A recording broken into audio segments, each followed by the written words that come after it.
Hello everyone, welcome back to my channel Foster Academy and I hope you are well and healthy. और आज की जो class है हमारी ये है क्लास नंबर 12। जैसा कि आपको पता ही है, यहाँ पर एनवीएस टीजीटी एसएसटी की तैयारी चल रही है और ये हमारी क्लास नंबर 12 है और हमारा आज का टॉपिक है रशियन रेवोल्यूशन। हमारे जो टॉपिक है बिल्कुल सीरीज से चल रहे हैं और चलते ही रहेंगे, चिंता वाली कोई बात नहीं, सिलेबस कंप्लीट हो जाएगा। आप बस बने रहिए चैनल के साथ।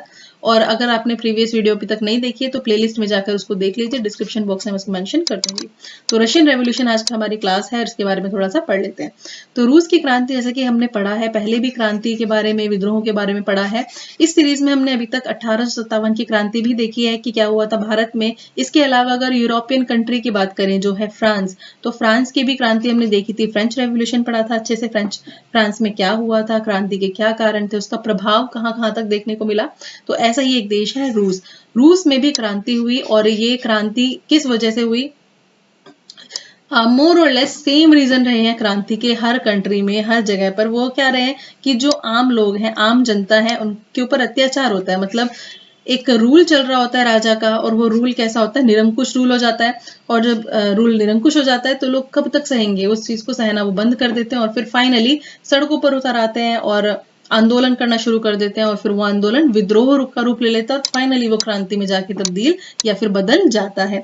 तो क्रांति का मतलब यही होता है, सडन चेंज। ठीक है, मतलब व्यवस्था में परिवर्तन आ जाना, यानी हमारा जो सिस्टम है वो बिल्कुल हमने बदल दिया है। पहले राजा का रूल था यहाँ पर, लेकिन अब हम दूसरा रूल ले आए हैं। ठीक है, तो एक क्रांति लाने में कौन कौन सी चीज रिस्पॉन्सिबल होती हैं, क्या क्या कारण रहते हैं, ये हम रूस की क्रांति में देखेंगे कि रूस में उस वक्त क्या कंडीशन हुई, क्या क्या चीजें बदली। तो सामाजिक परिवर्तन और विचारधाराएं सबसे पहले हम देखेंगे।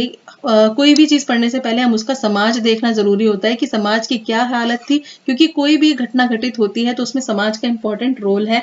समाज में तो घटना घटित हुई है तो समाज का क्या स्ट्रक्चर रहा, समाज में लोग कैसे थे, क्या उनकी सोच थी, क्या वो विचारधाराएं क्या थी जो उन्होंने क्रांति के बारे में सोचा, क्या उनके दिमाग में उस वक्त चल रहा था।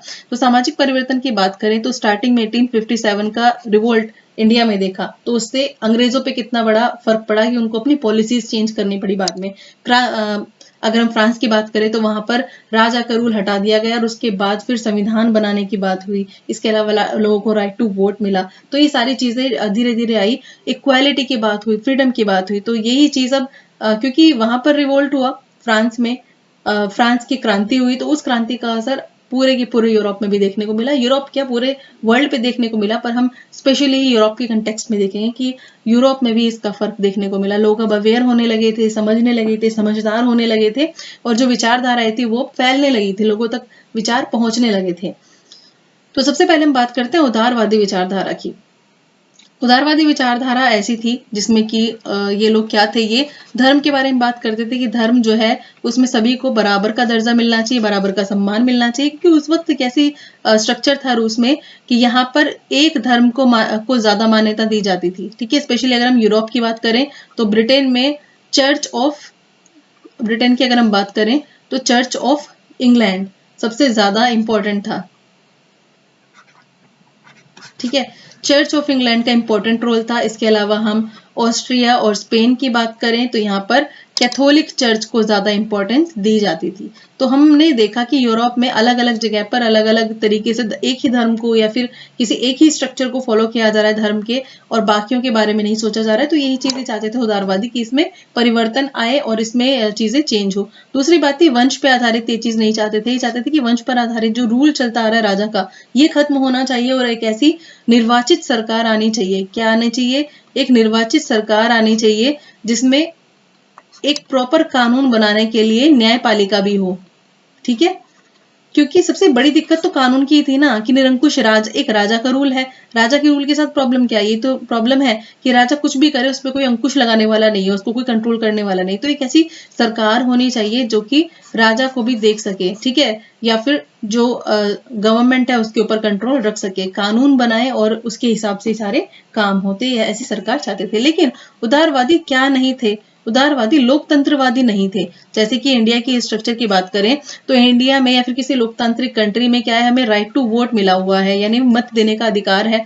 लेकिन उदारवादी जो थे ये राइट टू वोट के पक्ष में तो थे, लेकिन सिर्फ उनके पास जिनके पास संपत्ति थी, यानी जिनके पास प्रॉपर्टी थी, यानी प्रॉपर्टी होल्डर्स जो थे उनके राइट टू वोट के समर्थन में थे ये। और लेकिन जिनके पास संपत्ति नहीं थी उनको इन्होंने राइट टू वोट के बारे में बात नहीं की उदारवादियों ने, ठीक है, ये एक अलग चीज है।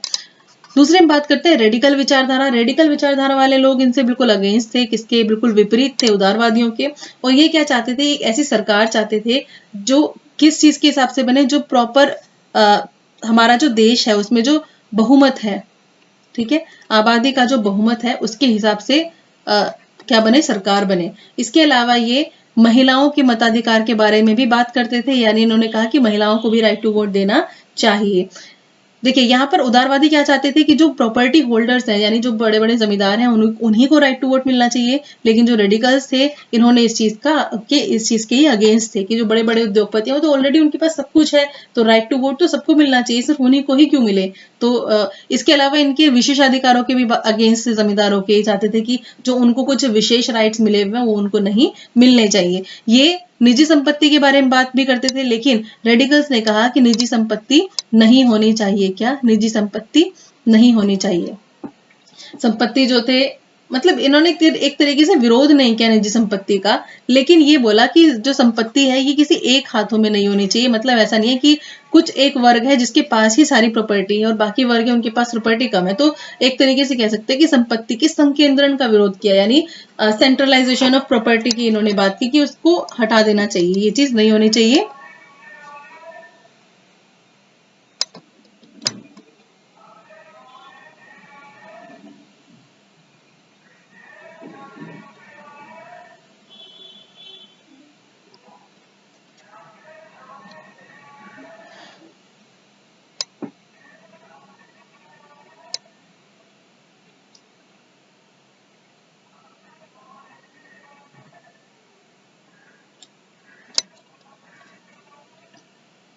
अगर हम तीसरी विचारधारा की बात करें, ये थे रूढ़िवादी यानी कंजर्वेटिव्स। कंजर्वेटिव्स, अच्छा कंजर्वेटिव वर्ड तो आपको पता ही होगा। कंजर्वेटिव होता है, कंजर्वेटिज्म भी आपने सुना होगा। तो कंजर्वेटिव जैसे कि एक फैमिली है, वो क्या है, वो हर चीज के लिए आपको अलाउ नहीं करती है। तो कई लोग बोलते दिखे होंगे आपको कि मेरी फैमिली तो बड़ी कंजर्वेटिव है और ये चीज के लिए मना कर देते हैं, बाहर घूमने जाने के लिए मना कर देते हैं हर बार, ये चीज अलाउ नहीं करते, वो चीज, मतलब वो क्या है, वो रूढ़िवादी है, यानी उन्होंने एक चीज को पकड़ के रखा हुआ और वो उस चीज में परिवर्तन बिल्कुल भी नहीं चाहते। वो जो पुरानी विचारधारा, पुरानी परंपरा चली आ रही है, वो उसके ही पक्षधर है, यानी उसी की समर्थन में रहते हैं। तो कंजर्वेटिज्म का मतलब होता है, कंजर्वेटिव विचारधारा का मतलब होता है रूढ़िवादी विचारधारा। ये रेडिकल और उदारवादियों की बिल्कुल विपरीत विचारधारा है। ये तो चेंजेस की बात करते हैं, लेकिन रूढ़िवादी चेंजेस की बात जल्दी से नहीं करते। 18th सेंचुरी में स्टार्टिंग में ये लोग बिल्कुल इसके अगेंस्ट थे कि हम अपने समाज में कोई परिवर्तन नहीं चाहते, जो है बिल्कुल सही है। लेकिन 19th सेंचुरी में आते आते इनकी जो विचारधारा है उसमें लगने लगा इनको भी कि थोड़े चेंजेस की जरूरत है। तो इन्होंने धीरे धीरे चीजों को चेंजेस शुरू करे, लेकिन चेंजेस की जो प्रक्रिया है वो कैसी होनी चाहिए, धीमी होनी चाहिए। नहीं, चेंजेस बिल्कुल ही बदल दो चीजों को, ये चाहते थे रूढ़िवादी कि चीजों को बिल्कुल मत बदल दो, ऐसा है थोड़े थोड़े चीजें बदलते रहो। और इनका जो मेन है, यानी परंपरागत जो हमारी चीजें हैं, जो हमारा अतीत है, जो हमारी हिस्ट्री है, उसको बिल्कुल बनाए रखना चाहिए, उसका सम्मान करना चाहिए। यानी चेंजेस तो करो, लेकिन हमारी पुरानी विचारधाराओं का भी सम्मान इसके साथ साथ होना चाहिए। रूढ़िवादी इस विचारधारा के पक्षधर थे, यानी चेंजेस हो, धीरे धीरे हो, हर चीज में चेंज ना हो, और जो हमारे जो ट्रेडिशनल चीजें हैं उनका भी सम्मान बना रहे, उनकी भी रिस्पेक्ट बनी रहे, इस तरीके से चेंजेस हो। तो हमने ये देखा कि फ्रेंच रेवोल्यूशन के बाद काफी सारी चीजें आई, और जो और अलग अलग जगहों पे लोग थे उन्होंने इस बारे में सोचना फिर धीरे धीरे शुरू करा। और अभी इन्हीं विचारधाराओं का एक बड़ा रूप आएगा जो कि लोगों को समझ में आएगा, क्रांति के रूप में सामने आएगा। नेक्स्ट हम बात करेंगे औद्योगिकरण और समाज। अब औद्योगिकरण का मतलब क्या होता है, मैंने आपको पता है सबसे पहले औद्योगिक क्रांति कहाँ पर आई थी, ब्रिटेन में। और हमने क्लास 1 और 2 में ब्रिटेन के बारे में पढ़ा है बहुत अच्छे से, आर्थिक मंदी भी पढ़ा है।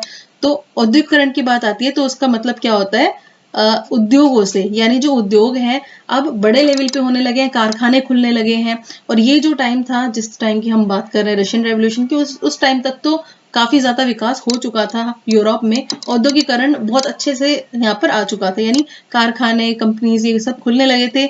और इन्होंने रिप्लेस कर दिया था कहीं ना कहीं जो छोटे कारखाने, छोटी छोटी काम है उनको छोटे मतलब छोटे जो वर्कर्स हैं जो छोटी जगहों पर काम कर रहे थे उनको रिप्लेस कर दिया था। तो औद्योगिकरण में सबसे पहले हम बात करेंगे, सबसे पहला नाम आता है शहर का।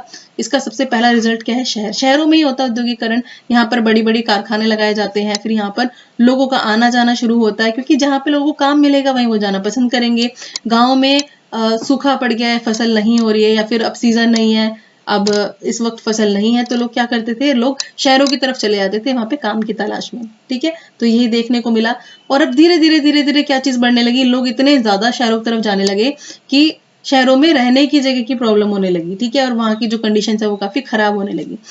इसके अलावा हम देखेंगे कि रेलवे का निर्माण होने लगा था, तो इसकी वजह से और भी ज्यादा औद्योगिकरण का विकास हुआ। मतलब औद्योगिक एक तरीके से कह सकते हैं औद्योगिकरण के साथ साथ काफी सारी चीजें जुड़ी थी। ठीक है, रेलवे का विकास हो रहा था जिसकी वजह से सामान इधर उधर ले जाया जा सकता था, और ये चीज शहरों के एरिया में ज्यादा इंपॉर्टेंट थी। ठीक है, सारी चीजें यहाँ पे मिल जाती थी ना, सारी फैसिलिटीज यहाँ पर होती थी। इसके अलावा हमने पढ़ा था ये मोस्टली इस जगहों के आसपास होता था जहाँ पे नदी वाला एरिया हो या फिर पानी वाला एरिया हो, तो ये भी ध्यान रखना है आपको।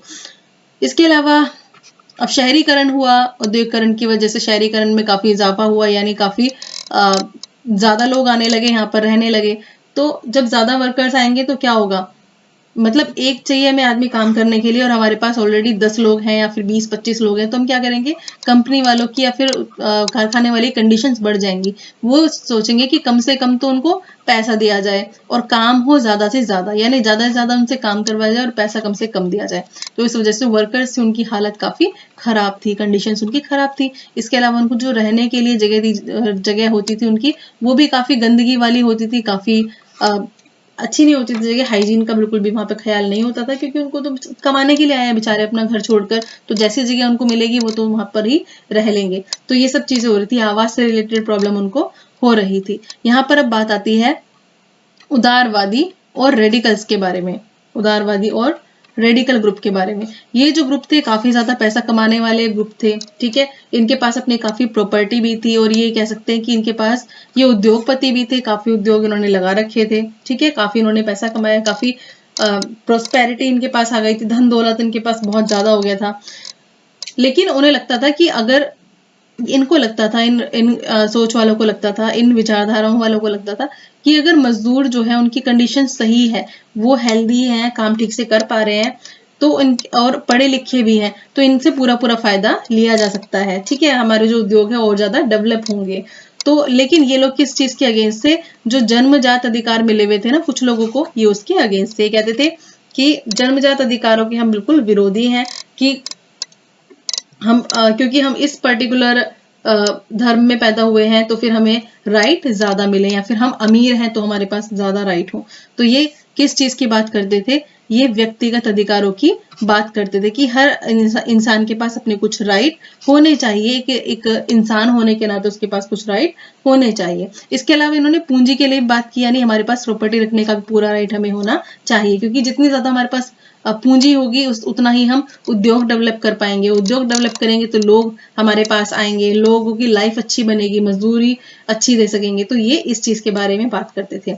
ठीक है, तो इसी विचारधारा क्योंकि जब लोग देखेंगे कि एक पर्टिकुलर विचारधारा की वजह से काफी फायदा हो रहा है, तो लोग उस तरफ जाना फिर पसंद करेंगे। तो ऐसा ही हुआ, समाज के बहुत सारे लोग इन विचारधाराओं की तरफ आकर्षित होने लगे और सोचने लगे कि हमें भी इनके बनाए हुए ग्रुप्स में जुड़ना चाहिए। तो उदारवादी और रेडिकल्स ने जो अपने अपने ग्रुप्स बनाए हुए थे ना, उनमें ये लोग ऐड होने लगे, मतलब उनके ग्रुप्स में अब ये जाने लगे। इनकी पार्टीज में और इनके जो भी ऑर्गेनाइजेशंस थी उनमें समाजवादी विचारधारा। हमने 3 विचारधाराएं देख ली, उदारवादी, रेडिकल्स और रूढ़िवादी। लेकिन एक और नई विचारधारा थी जो कि समाजवादी विचारधारा। इस विचारधारा का मानना क्या था कि जो निजी संपत्ति है, यानी जो हमारे पास अपनी खुद की पर्सनल प्रॉपर्टी है, ठीक है, उसको जैसे पूंजी, ये कहते थे उदारवादी कि निजी संपत्ति होनी चाहिए। इसके अलावा जो रेडिकल्स थे उन्होंने भी मना नहीं किया निजी संपत्ति रखने के लिए, लेकिन संपत्ति के लिए बोला कि सबके पास होनी चाहिए, एक तरीके से ये बोला। लेकिन समाजवादी इनके दोनों के ही बिल्कुल अगेंस्ट थे। उन्होंने कहा निजी संपत्ति होती है ये हमेशा दूसरों का नुकसान ही करती है। ठीक है, और इनका मानना क्या था कि संपत्ति का जो स्वामित्व है, यानी हमारा जो प्रॉपर्टी है, वो निजी हाथों में नहीं होनी चाहिए, मतलब सबकी होनी चाहिए। इन्होंने साझा संपत्ति की बात करी है एक तरीके से। ठीक है, इन्होंने कहा है कि ऐसी प्रॉपर्टी इस तरीके से यूज होनी चाहिए कि ज्यादा से ज्यादा लोगों को फायदा मिले, ज्यादा से ज्यादा लोगों को रोजगार मिले, क्योंकि ये जो पूंजीवादी एक तरीके समाजवादी व्यवस्था ने, इस विचारधारा ने, समाजवादी विचारधारा ने पूंजीपति वादी जो विचारधारा यानी पूंजीवादी जो विचारधारा है उसको एक तरीके से विरोध किया कि जो बड़े बड़े वर्ग होते हैं, बड़े बड़े ग्रुप्स होते हैं, ये सिर्फ दूसरों का फायदा उठाते हैं, मजदूरों का फायदा उठाते हैं और इनसे काम बहुत ज्यादा करवा लेते हैं, लेकिन उनका फायदा उसको नहीं देते। तो जितना ज्यादा उनके पास ऐसे प्रॉपर्टी अपनी खुद की पर्सनल इकट्ठी होती रहेगी, उतना ही ज्यादा वो शोषण करेंगे। कुछ इस तरीके की विचारधारा थी ये, ठीक है। तो इस चीज को लेके इन्होंने साझा संपत्ति की बात की, यानी साझा हित हम सबके पूरे हो जाए, सभी लोगों को फायदा हो जाए, पूरी सोसाइटी को फायदा हो जाए, इस तरीके से चीजें होनी चाहिए। तो इन्होंने बिल्कुल इस चीज का वो करा, निजी संपत्ति का विरोध करा। और किस चीज की बात करी? कोऑपरेटिव यानी सामूहिक उद्यम की बात करी। किस चीज की? सामूहिक उद्यम। इन्होंने मेनली बात करी सामूहिक उद्यम, यानी सबके ऐसे उद्यम, यानी ऐसे उद्योग, ऐसे कार्यक्रम जिसमें सभी का फायदा हो। इस चीज में सबसे पहले बात होती है इंग्लैंड की। हम यहाँ पर क्योंकि यूरोप की बात करें तो अलग अलग कंट्रीज में इस तरीके की विचारधारा कैसे पनप रही थी ये देखते हैं। इंग्लैंड में नाम है रॉबर्ट ओवेन, ये उद्योगपति थे एक, ठीक है, रॉबर्ट ओवेन। इनकी जो इंडियाना है इसमें इन्होंने नया समन्वय समुदाय की बात की है, ठीक है, यानी न्यू हार्मोनी नाम से। सरकार का इन्वॉल्वमेंट जरूरी है, यानी जब तक सरकार सामूहिक उद्यम के लिए या फिर समाज के लिए सामूहिक तरीके से खेती के लिए बढ़ावा नहीं देगी तब तक कुछ नहीं हो सकता। इसी तरीके से फ्रांस की बात करें तो लुई ब्लॉन्क नाम है, ठीक है। इनका मानना क्या था, इन्होंने क्या कहा था कि जो सरकार है वो पूंजीवादी जो उद्यम है, यानी जिनके पास निजी संपत्ति होती है, जो पूंजीवादी उद्यम है, वो उनकी जगह पे सामूहिक उद्यम लेकर आए, ठीक है, उनको बढ़ावा दे। तो कोऑपरेटिव चीजों की उन्होंने बात की, यानी सामूहिक चीजों की उन्होंने बात की। और उन्होंने कहा इससे सिर्फ एक का नहीं, पूरे के पूरे समाज को इस चीज से फायदा मिलेगा। अगर ऐसे उद्यम हम बनाएंगे जिसमें सभी लोगों का अधिकार हो, तो फिर हम क्या कर सकते हैं, ज्यादा से ज्यादा चीजों को कर सकते हैं। क्योंकि इनका मेन पर्पस क्या था, मेन क्या बोला, इन्होंने बोला कि कोऑपरेटिव इस तरीके के लोगों का समूह होगा या फिर समूह है जो कि मिलकर कोई चीज बनाएंगे, और उसका जो मुनाफा होएगा, उसका जो फायदा होगा, उसका जो लाभ होगा, वो किसी एक के हाथ में नहीं जाएगा, वो प्रत्येक सदस्य में बढ़ जाएगा। यानी जितने मेंबर्स उसमें होंगे सबको उनके काम के हिसाब से हम चीजें बांट देंगे, उनका लाभ बांट देंगे। क्योंकि क्या चीज देखी गई कि काम तो बहुत सारे लोग करेंगे, लेकिन इसका फायदा सिर्फ एक आदमी को मिलेगा और वो अपने हिसाब से सबको थोड़ा थोड़ा सा दे देगा और इनका पूरा फायदा उठा लेगा, ठीक है। नेक्स्ट हम बात कर लेते हैं कार्ल मार्क्स और फ्रेडरिक एंजल्स। इसके बाद इन दोनों का नाम सभी को पता ही है, ठीक है। तो इनका क्या था, इन्होंने बात की कि देखिए मार्क्स का तो विचार क्या था कि इन्होंने तो पूंजीवादी की बिल्कुल ही निंदा की है, ठीक है। इन्होंने तो पूंजीवाद की पूरी तरीके से निंदा की है और बोला है कि पूंजीपति जो वर्ग है वो तो शोषण करने वाला वर्ग है, और जो दूसरा वर्ग है मजदूर वर्ग, ये शोषित वर्ग है, यानी इसका शोषण किया जाता है, ठीक है। तो एक वर्ग है शोषण करता है, एक वर्ग है जिसका शोषण होता है। तो जो बड़े बड़े पूंजीपति है मजदूरों से काम करवाते हैं और उनको कुछ भी फायदा नहीं देते। तो इन्होंने पूंजीपतियों को तो बिल्कुल अगेंस्ट उसको बोला है, और ये बोला है कि इनका स्वामित्व होना ही नहीं चाहिए। और एक ऐसे समय की बात करी है कि जब जो सरकार है उसमें पूंजीवादी स्ट्रक्चर एकदम खत्म ही हो जाएगा, ठीक है। और किसका राज होगा? मजदूरों का राज होगा, यानी इनका फायदा होगा सबसे ज्यादा, ठीक है। इनके फायदे की सबसे ज्यादा इन्होंने बात की, क्योंकि इनकी जो काम करने की स्थिति थी वो भी ठीक नहीं होती थी, इनको कुछ फायदा भी नहीं मिलता था, इसलिए इन्होंने पूंजीवादी और निजी संपत्ति का तो पूरे तरीके से विरोध किया है और मजदूरों को बिल्कुल सपोर्ट किया है। दूसरी बात अगर हम करें तो इन्होंने कहा है कि जो इनकी विचारधारा है, इसको उन्होंने बोला कि जो साम्यवादी विचारधारा है, जैसे जैसे ये विचारधारा आगे बढ़ती जाएगी वैसे वैसे समाज में परिवर्तन आता रहेगा। तो इन्होंने मेनली मजदूरों के बारे में बात की है और पूंजीवाद को पूरी तरीके से उखाड़ फेंकने की बात की है। नेक्स्ट हम देखते हैं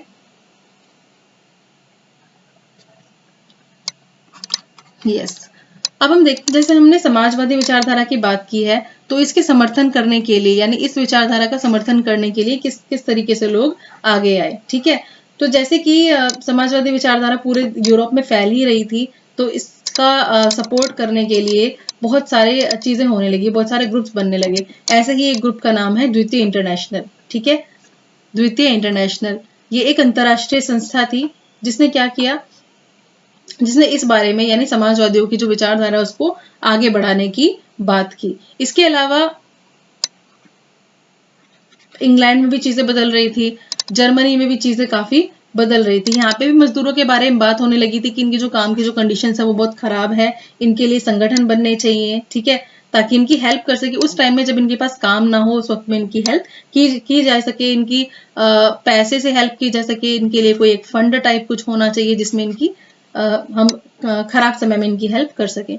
इसके अलावा अगर हम जर्मनी की बात करें तो जर्मनी में एक सोशल डेमोक्रेटिक पार्टी नाम से एक पार्टी बनाई गई, ठीक है, एक तरीके का ऑर्गेनाइजेशन बनाया गया जो कि क्या था, काफी एक्टिव रहता था, ठीक है, ये काफी एक एक्टिव ग्रुप था। नेक्स्ट हम बात करें लेबर पार्टी। तो ये जो लेबर पार्टी है, आपने इसका नाम तो पहले भी सुना ही होगा। ये रिलेट करती है कौन सी जगह से, ब्रिटेन से, ठीक है। 1905 तक ये चीजें काफी फैल चुकी थी विचारधारा, और ब्रिटेन में भी एक लेबर पार्टी की स्थापना की गई। किसने की थी? यूनियन मतलब कह सकते समाजवादियों द्वारा लेबर पार्टी की स्थापना की गई। अगर हम बात करें फ्रांस की, तो फ्रांस में भी सोशलिस्ट पार्टी नाम से एक पार्टी बनाई गई समाजवादियों द्वारा। तो बात ये थी 1914 के इलेक्शंस में कुछ भी पॉसिबल नहीं हो पाया, इनका काफी दबदबा नहीं बना। तो हम कह सकते हैं कि इस टाइम में भी ये समाजवादी जो विचारधारा है काफी डेवलप हो रही थी, लोग इसके बारे में अवेयर हो रहे थे। लेकिन जो हमने शुरुआत की 3 विचारधाराओं की बात की है, जो कि है उदारवादी विचारधारा, इसके अलावा रेडिकल, और थर्ड है हमारे पास रूढ़िवादी विचारधारा, इन तीनों विचारधाराओं का ही दबदबा बना रहा। यानी जो मोटे तौर पर यही विचारधाराएं सामने आई रही, समाजवादी विचारधारा भी आ रही थी, लेकिन जो मेन थी वो अभी तक फिलहाल यही विचारधाराएं थी। अभी थोड़ा और वक्त लगना था समाजवादी विचारधारा को आगे आने में। देखिए यहाँ पर एक पिक्चर है, ये पेरिस कम्यून की है, यानी 1871 की पिक्चर है, ठीक है। अब नेक्स्ट रूस की क्रांति। कुछ ऐसी घटनाएं जिनकी वजह से रूस की क्रांति हुई। रूस की क्रांति 1917 में हुई। और तो सबसे पहले हम बात करते हैं उस वक्त क्या समाज रहा। तो रूस में अभी हमने देखा कि जो औद्योगिकरण है वो हो तो रहा था, लेकिन उसकी जो गति थी वो बहुत ही धीमी थी। यानी रूस अभी भी पिछड़ा हुआ था औद्योगिकरण के मामले में, और औद्योगिकरण का काफी अच्छा यहाँ पर चीजें देखने को नहीं मिल रही थी इस वक्त। तो क्या चीजें हुई, जो जनता थी वो काफी अशांत थी, और मोस्टली जो थे किसान थे, खेती की ही जमीन थी जिसपे ज्यादा काम होता था, ठीक है। क्योंकि अगर यूरोप के कंपैरिजन में देखें तो रूस में किसानों का ज्यादा दबदबा था, यानी खेती बाड़ी ज्यादा होती थी। तो औद्योगिकरण का विकास होने लगा था। अभी नेक्स्ट स्लाइड में हम देखेंगे। तो रूस की क्रांति फरवरी 1917 में राजशाही के पतन, यानी राजा का जो चली आ रही चीजें थी कि राजा ही अब क्या होंगे, मेन रहेंगे, तो उस चीज का पतन हो गया। इससे लेकर के अक्टूबर 1917 तक जो रूस में घटनाएं हुई, इसमें क्या हुआ, समाजवादी जो विचारधारा है क्योंकि वो डेवलप होने लगी थी, तो समाजवादियों द्वारा उस पर कब्जा कर लिया गया। तो समाजवादियों द्वारा जो भी घटनाएं घटे इतने से इतने टाइम तक, फरवरी 1917 से अक्टूबर के बीच में, इन सभी घटनाओं को हमने क्या नाम दिया है, रूसी क्रांति। इसके अलावा हम इसको अक्टूबर क्रांति भी कहते हैं, क्योंकि फिनिश कब हुई, अक्टूबर में। काफी सारी चीजें इसमें हुई, पूरी घटनाओं के बारे में हम अच्छे से पढ़ेंगे। तो ऐसे मैंने आपको बताया था क्रांति अचानक से नहीं आती, कुछ एक घटनाएं होती है जिनकी वजह से क्रांति आती है। तो वो कौन कौन सी घटनाएं यहाँ पर घटित हो रही थी इस वक्त, वही हम देखते हैं। तो सबसे पहले तो हम बात करेंगे, देखिए ये पिक्चर है जार निकोलस की, ठीक है। ये है रूसी साम्राज्य पूरा, और ये इससे लगता हुआ जर्मनी, और यही है फ्रांस, ठीक है। ये है ऑस्ट्रिया हंगरी। तो ये सारे एरिया काफी पास पास में है, बिल्कुल जुड़े हुए हैं। ये है इटली, इसलिए काफी चीजें चेंज हो। अभी हम देखते हैं रूसी समाज, यानी रूसी समाज में कौन कौन से क्षेत्र इन्वॉल्व थे, क्या क्या चीजें थी। तो जैसा कि हमने देखा 1914 में रूस और उसके साम्राज्य पर किसका, जार निकोलस II का शासन था। मॉस्को और उसके अलावा आज का अगर हम बात करें, Finland, Latvia, Lithuania, Poland, Ukraine, Belarus, इसके जो कुछ हिस्से हैं इस पर रूसी साम्राज्य के ये हिस्सा थे। तो ये सभी जो एरिया है ये रूस के ही कंट्रोल में आते थे। इसके अलावा हम बात करें तो ये जो पूरा साम्राज्य था ये प्रशांत महासागर तक भी फैला था, ठीक है। आज की अगर बात करें तो आज के जॉर्जिया, आर्मेनिया, इसके अलावा अजरबैजान, ये सब जो एरिया हैं ये इसी साम्राज्य के अंदर आते थे। अब आते थे मेन बात पर, जो कि आपके एग्जाम के पॉइंट ऑफ व्यू से भी काफी इंपॉर्टेंट है कि यहाँ पे कौन से धर्म को मानने वाले लोग ज्यादा थे।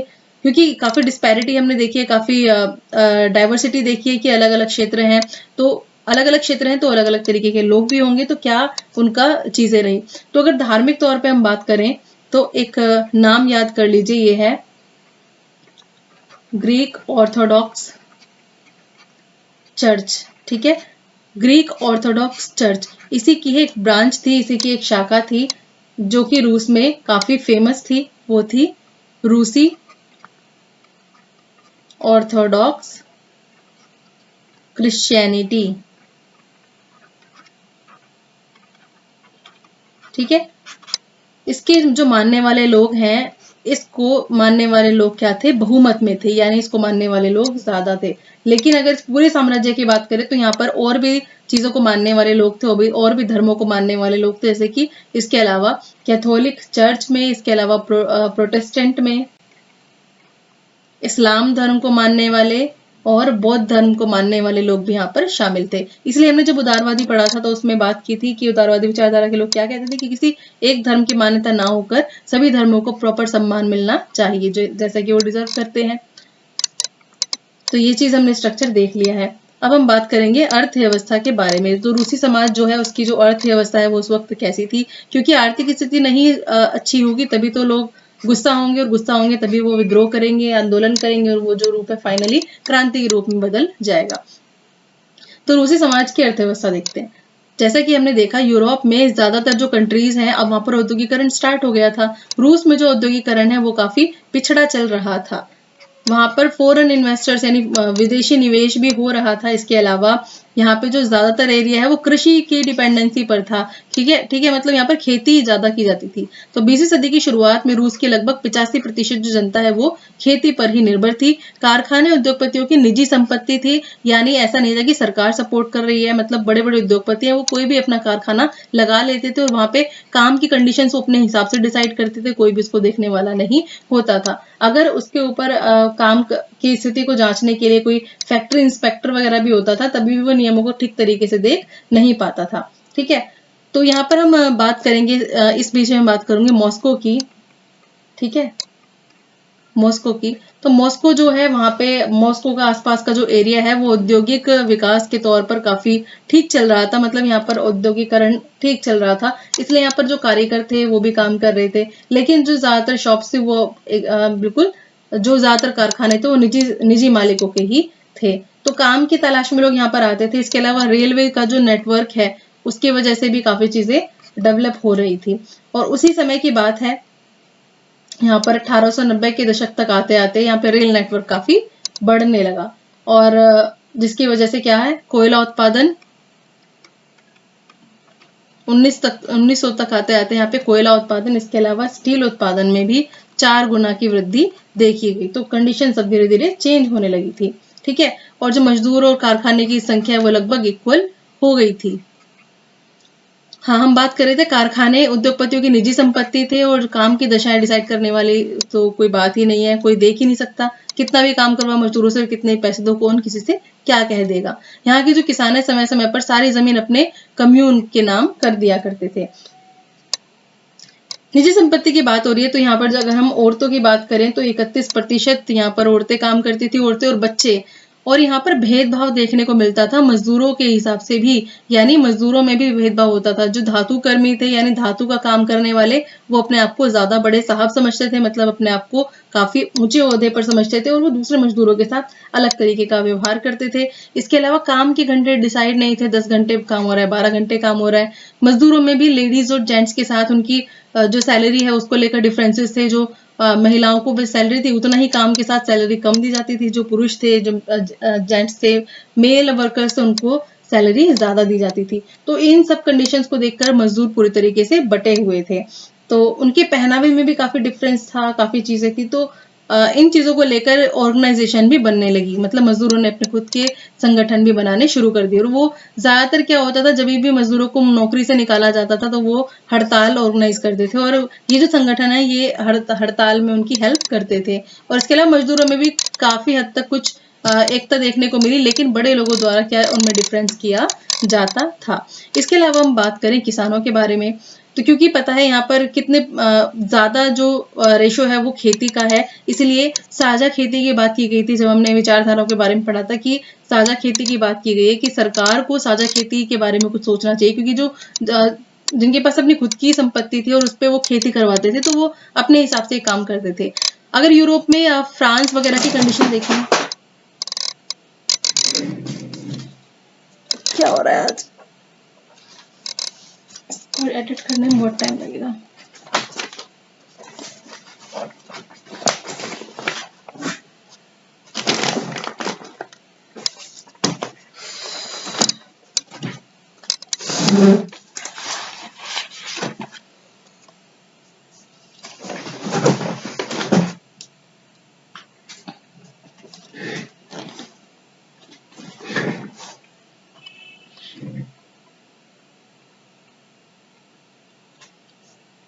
काम की कंडीशंस काफी खराब थी, मजदूरों को बांट दिया गया था। इसके अलावा हम देखें तो जो किसान थे उनका जो रवैया था सामंतों की तरफ वो कुछ अलग था। अगर हम फ्रांस वगैरह की बात करें तो वहां पर जो सामंत थे वो उनके लिए लड़ाइयों में भी शामिल हुए थे, लेकिन यहाँ पर रूस में जो किसान थे वो बिल्कुल ही अगेंस्ट हुआ करते थे, उनकी बिल्कुल भी इज्जत नहीं करते थे। ठीक है, फ्रांस जैसी कंडीशन यहाँ पर बिल्कुल भी नहीं थी। रूस के जो किसान थे वो क्या करते थे, सारी जमीन अपनी कम्यून को दे दिया करते थे, मीर को दे दिया करते थे, और फिर कम्यून क्या करता था, पूरी संपत्ति को अपने पास रखता था और जरूरत के हिसाब से जो भी किसान होते थे उनको उनकी जमीन बांट देता था। यानी एक सारे किसानों ने संपत्ति दे दी, उसके पास कलेक्ट होगी और फिर वो अपने हिसाब से उनको वापस दे देता था। तो मतलब ये था कि कम्यून ज्यादा इंपॉर्टेंट था उनकी नजरों में, किसानों की नजरों में। यहाँ तक कि इतने विद्रोह भड़क गए थे कि जो किसान थे वो इन लोगों के ऊपर हमला भी कर दिया करते थे। ठीक है, ऐसी घटनाएं 1905 में बहुत ज्यादा सामने आने लगी थी।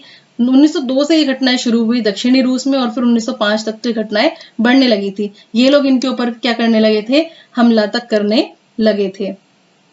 रूस में क्या था, निरंकुश राजशाही था।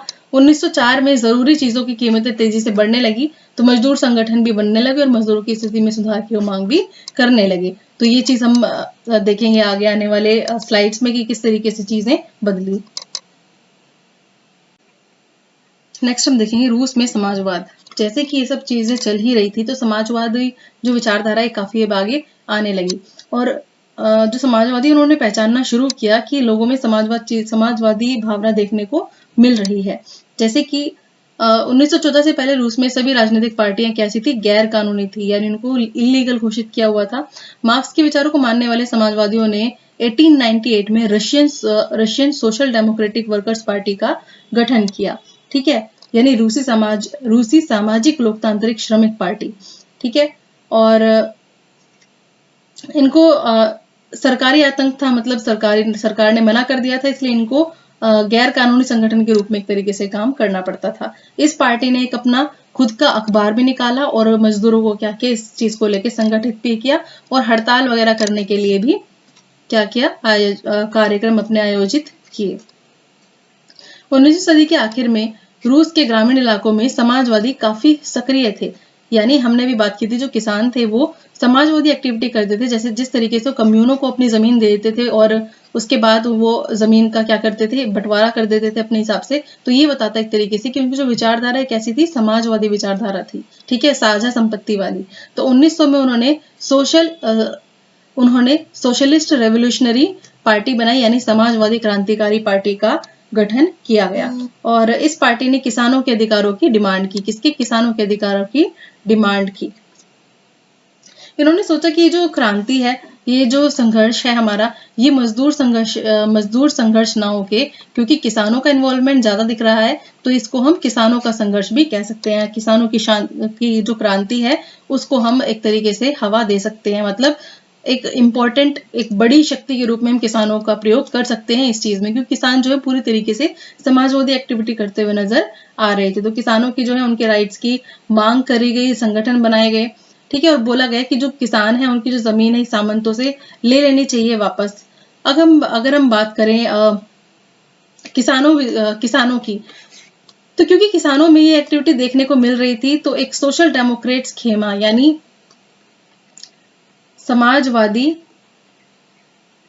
क्रांतिकारियों से क्या नहीं था, रिलेट नहीं कर रहा था। यानी समाजवादी क्रांतिकारी और समाजवादी लोकतांत्रिक खेमा बन गया। ठीक है, ये जो समाजवादी लोकतांत्रिक खेमा था ये कहता था कि ये जो किसान है ये बिल्कुल भी एकजुट नहीं है। समाजवादी खेमे में भी दो खेमे थे, एक तो सामाजिक लोकतंत्रवादी खेमा, एक था समाजवादी क्रांतिकारी खेमा। तो ये जो लोकतांत्रिक खेमा था ये क्रांतिकारी खेमा से सहमत नहीं था, क्योंकि उनका मानना था कि जो किसान है वो क्या है, एकजुट नहीं है। लेनिन का ये मानना था, इस खेमे के जो नेतृत्व कर रहे थे उनका मानना था कि किसान एकजुट नहीं है, इनमें बहुत ज्यादा डिफरेंसेस देखने को मिल रहा है। कुछ किसान गरीब हैं, कुछ अमीर हैं, और कुछ मजदूरी करते हैं, और कुछ की खुद की निजी संपत्ति है, खुद की पूंजी जिस पे औरों से काम करवाते हैं। तो इन डिफरेंसेस के कारण ये जो हमारा जो संघर्ष है ये एक बड़ा संघर्ष नहीं बन पाएगा। ठीक है, और ये जो आंदोलन है ये एक तरीके से पूरे तरीके से समाजवादी आंदोलन नहीं बन पाएगा। तो इस चीज को लेकर पार्टी में ही, समाजवादी पार्टी में भी मतभेद होने लगे। और व्लादिमीर लेनिन, जो कि जिसको कहा जाता है बोल्शेविक खेमे के जो मेन थे, अगर आपसे एग्जाम में पूछ लिया जाए कि बोल्शेविक्स कौन थे, बोल्शेविक खेमे में कौन थे, तो ये थे लेनिन। ठीक है, इनका ये मानना था कि ये सब चीजें इतने अच्छे तरीके से नहीं चल पाएंगी, और जो जार है वो क्या कर देगा, चीजें ठीक से नहीं होने देगा, और जो एकजुटता है उसका भी अभाव यहाँ पर बना रहेगा। तो हमें एक ऐसी पार्टी चाहिए, अगर जार के शासन का दमन करना है तो हमें एक ऐसी पार्टी चाहिए जिसमें अनुशासन हो, और अनुशासित जो पार्टी हो। ठीक है, और जिसके ऊपर हमारी पार्टी का पूरी तरीके से कंट्रोल हो, ये चीज उन्होंने बोली। लेकिन जो दूसरा खेमा था मेनशेविक, इनका मानना ये था कि पार्टी में सभी जो सदस्य हैं या सभी जो लोग हैं उन सभी की सदस्यता उनको मिलनी चाहिए, यानी सभी को ही सदस्यता मिलनी चाहिए। लेकिन लेनिन का मानना था कि ये एक बड़ा संघर्ष, बड़ी क्रांति नहीं बन पाएगी, क्योंकि काफी डिफरेंसेस हैं किसानों में। अब हम देख लेते हैं 1905 की क्रांति, उस समय क्या हुआ था। तो जैसा कि आपको पता ही है कि ये जो घटना है 1905 से शुरू हुई, लेकिन इसका कुछ इतिहास है 1904 से रिलेट कर सकते हैं। 1904 का टाइम जो है वो काफी ज्यादा उथल पुथल का टाइम था, और मजदूरों को इसमें बहुत ज्यादा नुकसान झेलने को मिला था। ठीक है, निरंकुशशाही शासन था, यानी जो शासक था वो बिल्कुल भी ठीक तरीके से रूल नहीं कर रहा था। रूसी जो साम्राज्य था, रूसी जो पूरा का पूरा साम्राज्य था, उसमें पोलैंड की बात करें या फिर एक मुस्लिम बहुमत इलाके या फिर मुस्लिम बहुल इलाके, जिनको क्या कहा जाता था, जदीदी। ठीक है, उन्हीं को भी, उनका भी समर्थन इसको मिल रहा था, इस चीज को मिल रहा था। लेकिन अब घटनाएं दूसरी घटित होने लगी। 1904 में जो मजदूर थे उनकी हालत एकदम खराब होने लगी। जो जॉब्स हैं उनकी जॉब्स तो इतनी थी नहीं, और जितनी उनकी सैलरी मिल रही थी उसमें 20% की अब क्या हो गई थी, कटौती हो गई थी। यानी उनकी सैलरी में क्या कर दिया गया, अब घटा दिया गया उनकी सैलरीज को। तो क्या था, जो बेसिक नीड थी उनकी वो भी पूरी तरीके से नहीं फुलफिल हो पा रही थी। तो मजदूर संगठन जो थे उन्होंने डिसाइड किया कि हम कुछ करेंगे। तो उन्होंने, अब वो क्या करते उससे पहले ये घटना हो गई। ठीक है, घटना क्या हुई थी, घटना ये हुई थी कि एक असेंबली है 1904 में, इसको बड़े ध्यान से देखना है। 1904 में एक असेंबली गठित करी गई थी, असेंबली ऑफ रशियन वर्कर्स। ठीक है, 1904 में यह असेंबली ऑफ रशियन वर्कर्स गठित की गई, जिसके 4 मेंबर्स जो थे उनको उनके जॉब से निकाल दिया गया। कहां से, प्यूतिलोव आयरन वर्कर्स। ठीक है, इतनी बात ध्यान रखिए। 1904 में क्या बड़ी घटना हुई कि असेंबली ऑफ रशियन वर्कर्स के 4 मेंबर थे जिनको उनकी जॉब से निकाल दिया गया। वो जॉब कहाँ करते थे, प्यूतिलोव आयरन वर्कर्स में, यहां से उनको जॉब से निकाल दिया गया। तो जॉब से निकालने के बाद काफी आंदोलन छेड़ने की बात हुई। उनको पहले तो बात की गई तो उन्होंने नहीं माना, फिर उन्होंने सोचा कि हमें आंदोलन छेड़ना पड़ेगा। तो कुछ दिन के बाद क्या हुआ, सेंट पीटर्सबर्ग, ठीक है, सेंट पीटर्सबर्ग में 11 लाख से ज्यादा जो मजदूर है वो अपने काम के टाइम को लेकर और काफी सारी जो प्रॉब्लम थी वो जिनको फेस कर रहे थे उसको लेकर उन्होंने एक सुधार की डिमांड करी। और जब चीजें नहीं होंगी तो क्या करेंगे, फिर वो हड़ताल करेंगे। तो एक तरीके से हड़ताल के आयोजन की बात की गई। ठीक है, और वो हड़ताल पर चले गए। उसके बाद क्या हुआ, पादरी गैपोन के नेतृत्व में मजदूरों का एक जुलूस पर जार के महल के सैनिकों ने क्या कर दिया, हमला कर दिया। वो लोग नॉर्मली क्या कर रहे थे, हड़ताल कर रहे थे और उनके ऊपर हमला बोल दिया गया। इस घटना में 100 से ज्यादा मजदूर मारे गए और लगभग 300 से ज्यादा मजदूर घायल हुए। इतिहास में इसी घटना को खूनी रविवार के नाम से जाना जाता है। ठीक है, क्योंकि रविवार को ये घटना हुई थी इसलिए इसको खूनी रविवार घटना के नाम से जाना जाता है। और यही एक बहुत बड़ा रीजन था 1905 की जो क्रांति थी उसकी शुरुआत का।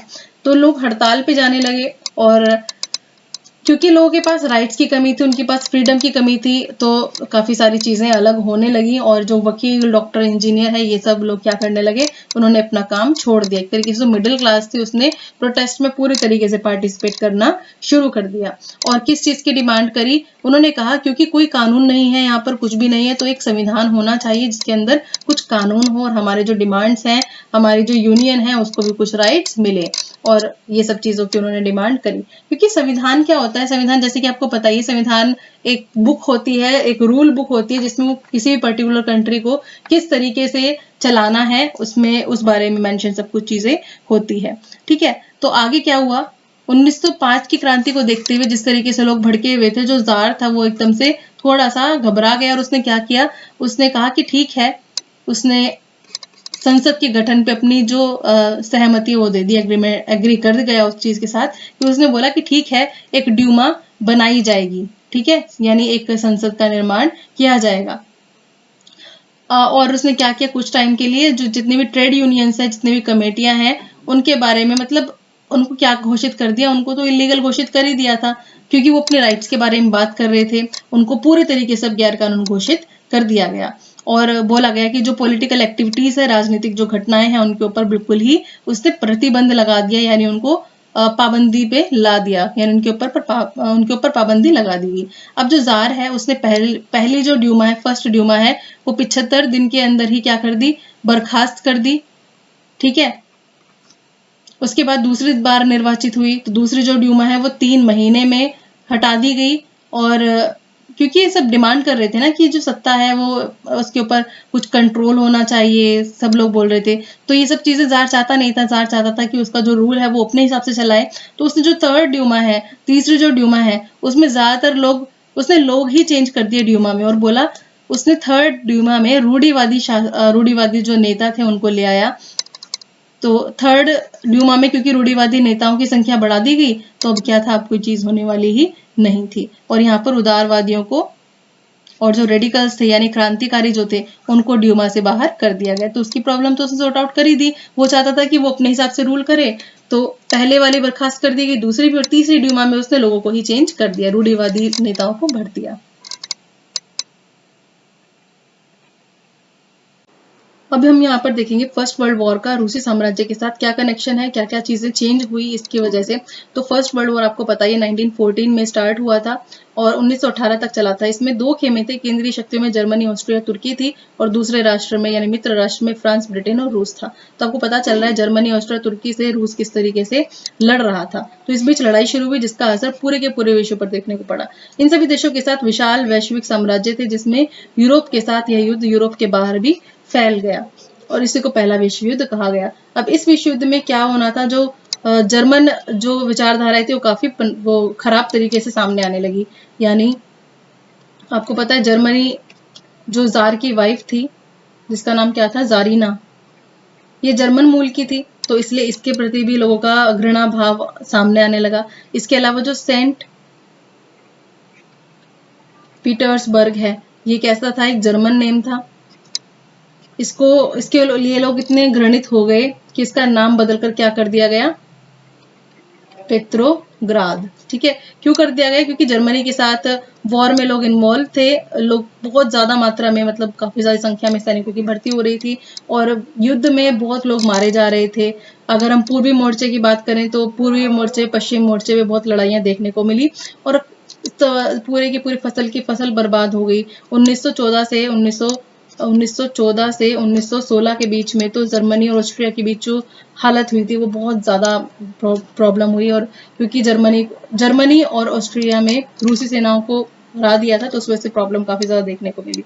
तो अब जो है काफी ज्यादा चीजें बदलने वाली थी। यहाँ पर क्या हुआ, क्योंकि युद्ध में काफी सारे लोग बेघर हो गए थे, इसलिए जो शरणार्थी थे उनकी संख्या भी अब बढ़ने लगी।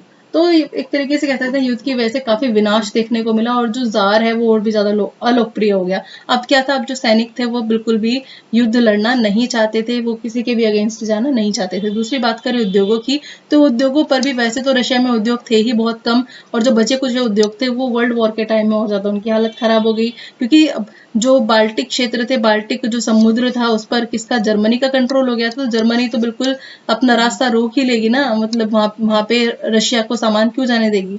तो यही चीज हुई वहां पर 1916 में, रेलवे लाइंस टूटने लगी। इसके अलावा जो जो रशिया का सामान था और औद्योगिक उपकरण थे वो भी पड़े पड़े खराब होने लगे। मजदूरों जो थे उनकी तो प्रॉब्लम होने लगी है। अच्छी सेहत वाले जो लोग थे वो सारे के सारे सैनिक बन गए, उनको युद्ध में भेज दिया गया।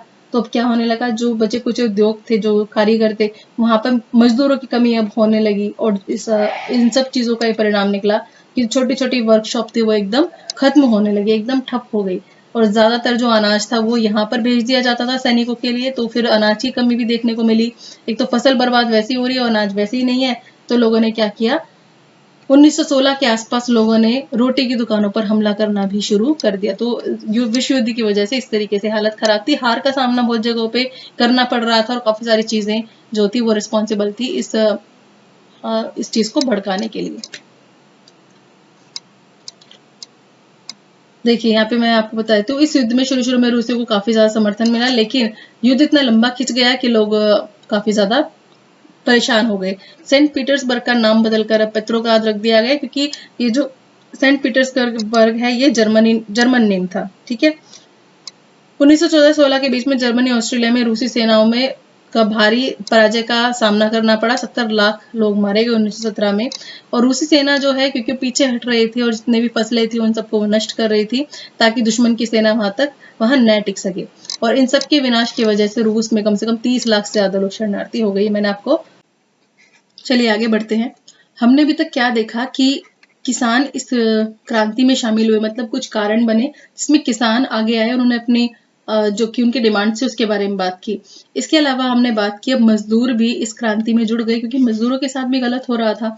अब आगे देखते हैं फरवरी में ऐसा क्या हुआ कि क्रांति ने और आगे काफी और ज्यादा चीजें इसमें अलग हो गई, मतलब और बड़े लेवल पर ही पहुंच गया। तो फरवरी क्रांति हुई, इसमें कारण देखेंगे, घटनाएं देखेंगे, और इसके कुछ प्रभाव क्या हुए बाद में वो देखेंगे। तो हम इसको नाम देंगे पेट्रोग्राद की फरवरी क्रांति। ठीक है, ये सारी घटनाएं फरवरी में हुई। कब की बात है ये, 1917 की बात है। ठंड का टाइम था और ये राजधानी थी पेट्रोग्राद।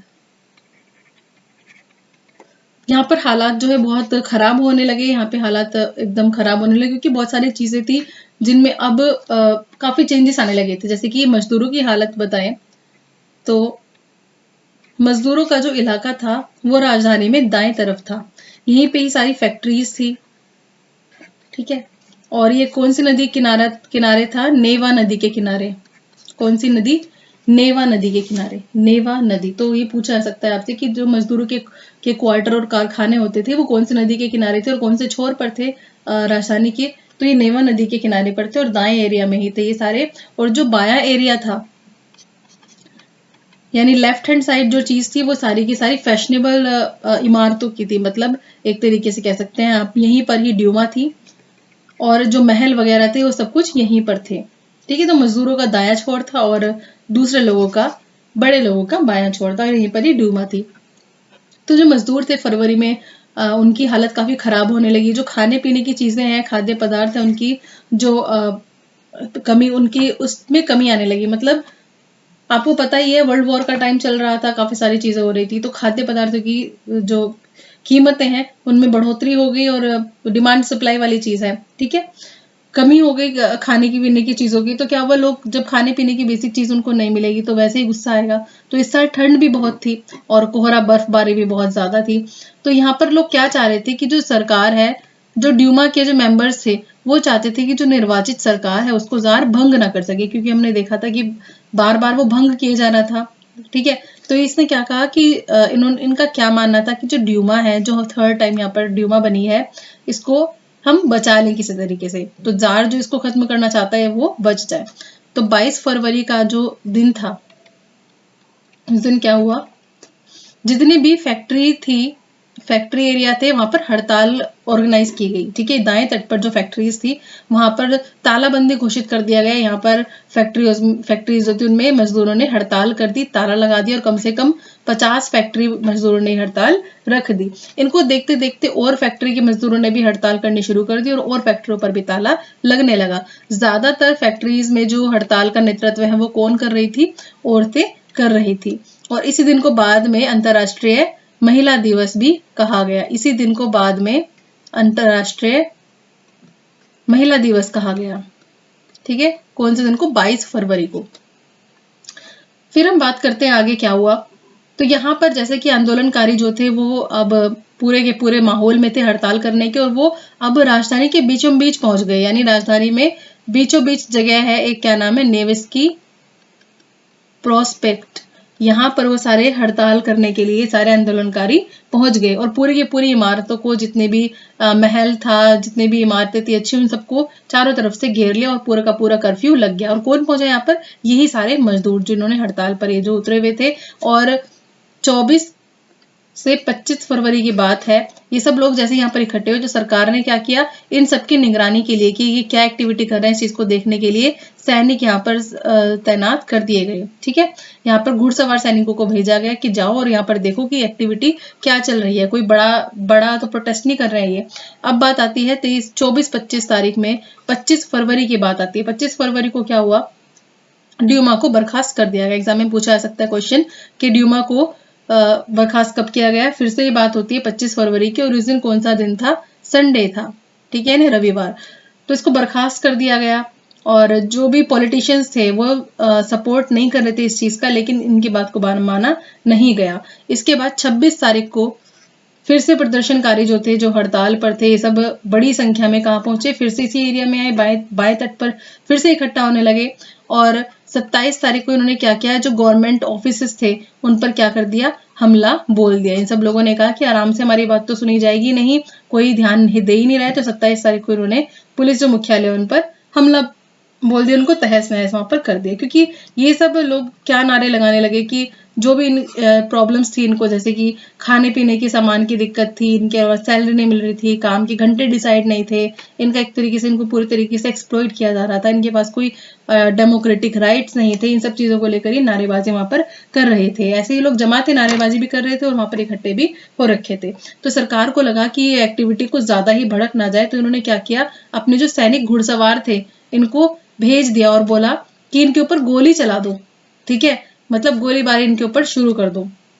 लेकिन ये जो सैनिक थे इन्होंने मना कर दिया और बोला कि हम इन पर गोली नहीं चलाएंगे। ठीक है, मतलब क्या कहा, एक तरीके से गोली नहीं चलाएंगे, मतलब हम तो इनका अब क्या कर रहे हैं, इनका सपोर्ट कर रहे हैं। तो हमने देखा इन घटनाओं में सबसे पहले तो किसान शामिल हुए, फिर मजदूर शामिल हुए, और फाइनली इसमें सैनिक भी शामिल हो गए।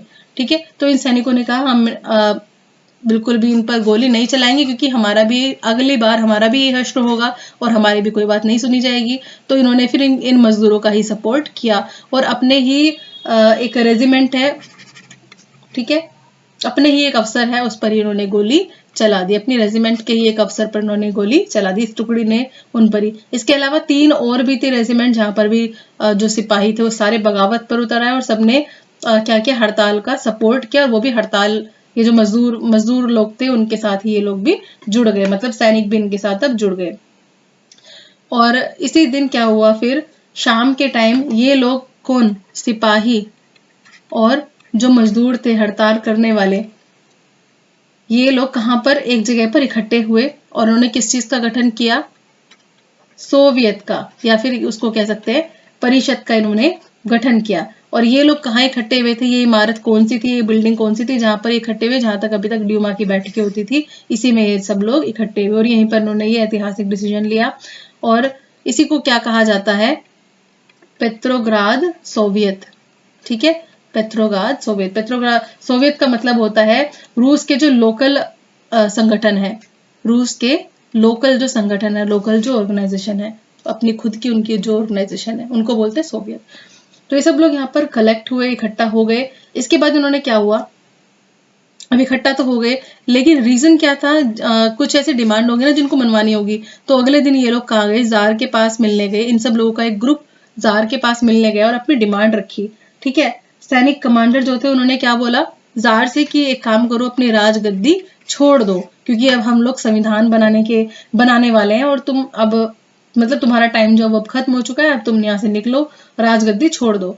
अब जो राजा था उसको लगा कि क्योंकि सैनिक कमांडर है, इनके पास हथियार भी है और हमारी तो अब चल नहीं रही है, तो क्या करना पड़ेगा, अब गद्दी छोड़नी पड़ेगी। तो उसने 2 मार्च को राजगद्दी अपनी त्याग दी, छोड़ दी। ठीक है, और ये जो सोवियत है यानी ये जो ऑर्गेनाइजेशन है और जो ड्यूमा के जो मेंबर्स थे, ये जो नेता थे, इन्होंने क्या कहा कि हम अब एक किस चीज का निर्माण करेंगे, अंतरिम सरकार का, यानी इस वक्त के लिए हम एक सरकार का निर्माण कर लेंगे जिस तरीके से हमें अपने कंट्री को, अपने स्टेट को चलाना है। और ये डिसाइड करेंगे कि फ्यूचर में हम लोग अब क्या डिसाइड करने वाले हैं, किस तरीके से अपना फ्यूचर हम बनाने वाले हैं। फ्यूचर में क्या करने वाले थे, ये एक संविधान सभा की बात करने वाले थे। मतलब इन्होंने कहा कि एक संविधान सभा बनाएंगे और उस हिसाब से हम अपने जितने भी राइट्स हैं, जितनी भी अधिकार हैं, वो सब चीजें इसमें ऐड करेंगे। और इन्होंने क्या कहा, इस संविधान सभा का जो चुनाव है वो कैसे होगा, वो होगा सार्वभौमिक वयस्क मताधिकार के द्वारा। ठीक है, इस आधार पर इस संविधान सभा का चुनाव होगा और जो भी सरकार चुनी जाएगी वो इस हिसाब से ही चुनी जाएगी। तो इस हिसाब से हम कह सकते हैं कि फरवरी में 1917 की जो फरवरी है उसको राजशाही के अंत के बारे में कह सकते हैं, या फिर कह सकते हैं कि राजाओं का राजशाही अंत हुआ, उन्होंने गद्दी अपनी छोड़ दी। तो इस घटना के बाद अब जो सारा का सारा रूल है वो किसके हाथ में आ गया था, जनता के पास आ गया था। अब वो अपने तरीके से इस चीज को डिसाइड करने वाले थे कि उनको आगे क्या करना है। अब देखेंगे कि फरवरी के बाद में क्या हुआ, कि पेट्रोग्राद की जो फरवरी क्रांति थी उसमें सैनिकों का इन्वॉल्वमेंट भी होने लगा था। तो अब फरवरी के बाद क्या होना था, यहाँ पर चीजें देखने को मिल रही है। यहाँ पर आप लेनिन को देख सकते हैं और यहाँ पर काफी लोग भाग रहे हैं इधर उधर। ठीक है, ये चीजें आप देख सकते हैं। तो अब क्या हुआ जैसे कि हमें पता है अंतरिम सरकार का गठन होना था। तो अंतरिम सरकार के गठन में कौन कौन से ऐसे लोग थे जो काफी ज्यादा प्रभावशाली थे। तो प्रभावशाली लोगों में कौन होंगे, ऑब्वियस सी बात है, एक तो सैनिक अधिकारी बड़े बड़े, ठीक है, इसके अलावा जिनके पास ज्यादा जमीन थी, भूस्वामी, और बड़े बड़े उद्योगपति। ठीक है, ये काफी ज्यादा प्रभावशाली थे, मतलब इसके गठन में, अंतरिम सरकार के गठन में काफी इंपॉर्टेंट रोल प्ले कर रहे थे। जो उदारवादी और समाजवादी थे वो क्या चाहते थे कि जल्दी से सरकार का गठन हो जाए और जितनी भी सभाएं करने की जो पाबंदी लगी हुई लोगों पर वो जल्दी से हटा दी जाए, क्योंकि अभी तक पाबंदी थी ना कि लोग कलेक्ट नहीं हो सकते, तो ये चीजें हट जाए। अब क्या हो रहा था कि लेकिन इन सब चीजों के बावजूद क्या हो रहा था, अलग अलग जगह पर अलग अलग चीज देखने को मिल रही थी। जैसे कि पेट्रोग्राद में जैसे कि सोवियत बनी, इसी तर्ज पर अलग अलग जगह पर भी सोवियतों का निर्माण होने लगा, अलग अलग जगह पर भी सोवियतें अब बनने लगी। बात करें 1917 की, तो 1917 में अप्रैल में बोल्शेविक समाजवादी जो ग्रुप था उसका बोल्शेविक जो खेमा था, जिसके प्रमुख कौन थे, लेनिन। लेनिन जो है उसकी वापसी हुई यहाँ पर ग्रुप में, और इसने क्या किया, इसने कहा कि जो चीजें चल रही हैं, जो भी आंदोलन ये चल रहा है, इसका उन्होंने पूरे तरीके से समर्थन नहीं किया, इसका पूरे तरीके से उन्होंने विरोध किया और बोला कि जो सोवियतें बनी हैं उनको ही पूरी की पूरी सत्ता अपने हाथों में ले लेनी चाहिए, मतलब उन्हीं को ही इस पर पूरा का पूरा कंट्रोल कर लेना चाहिए। और इन्होंने 3 ऐसी डिमांड रखी जिसको अप्रैल थीसिस बोला गया। क्या बोला गया, अप्रैल थीसिस।